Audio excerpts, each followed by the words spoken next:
Andrew, welcome to the show. Can you remind people listening exactly how many big, significant, chunky interviews Liz Truss has done as Prime Minister or candidate? I think that would be zero. I think it would. And of course, she suffered, and the country has suffered as a result, because I think a lot of what the big, proper, forensic, robust interviews would probably have rumbled her before she became Prime Minister. So it's a lesson for everybody. And do you think, I mean, this is a self-serving question, I suppose, for both of us, but do you think that putting yourself up for interview is something that every senior politician should do, if only as a way of testing how strong their own arguments are of themselves? Yes, it's testing themselves, but also letting the public see if they know what they're talking about. I mean, one of the problems through the leadership campaign, the one that was in the summer, was it was clear on several occasions that Liz Truss didn't know what she was talking about. And it was particularly clear when it came to economic matters that she didn't know what she was talking about. Now, we've all since discovered that she didn't know what she was talking about, hence the current mess that we're in. And, you know, not every country has our culture of this robust, big, primetime kind of interview. The Americans don't really do it anymore. The French are very deferential towards their president. The same with the Germans to their chancellor. This was part of our political culture, an important democratic part of it. And I think it'd be a great pity to lose that for voters and politicians.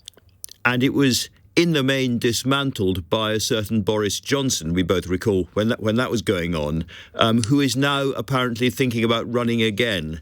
Just cast your eye for me over the people that are now in front of the Conservative Party, Penny Mordaunt, Rishi Sunak and Boris Johnson as the next Prime Minister.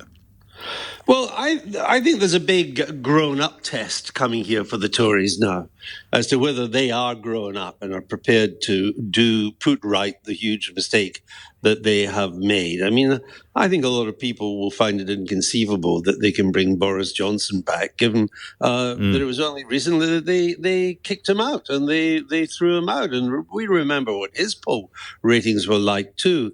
Now, with Liz Truss, the Tory party lumbered the country with someone that they had never heard of or barely knew. I mean, we know her and so on, but that's our job. Most people in the country had no idea. Not only did they didn't know, she turned out to be a clunker.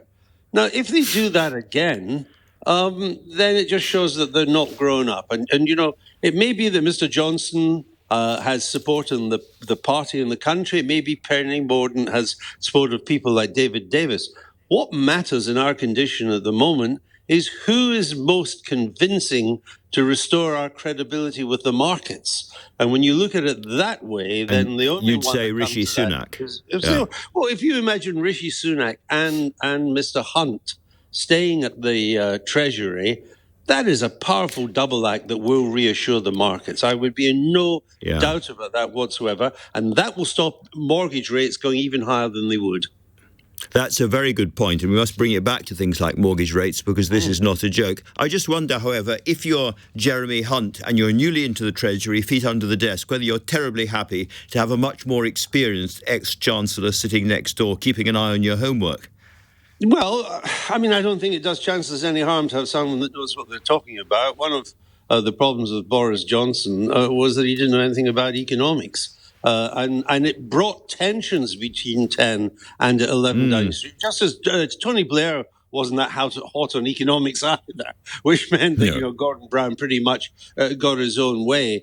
I would have thought such is the overriding demand in Britain to restore this credibility that we have so carelessly thrown away, that having someone like Sunak and Mr. Hunt in 10 and 11 Downing Street is what the country needs. And they, I think, would both support each other. Whereas if you put Boris Johnson back into 10 Downing Street, you know, Jeremy Hunt, by force of the markets, has had to become a fiscal conservative.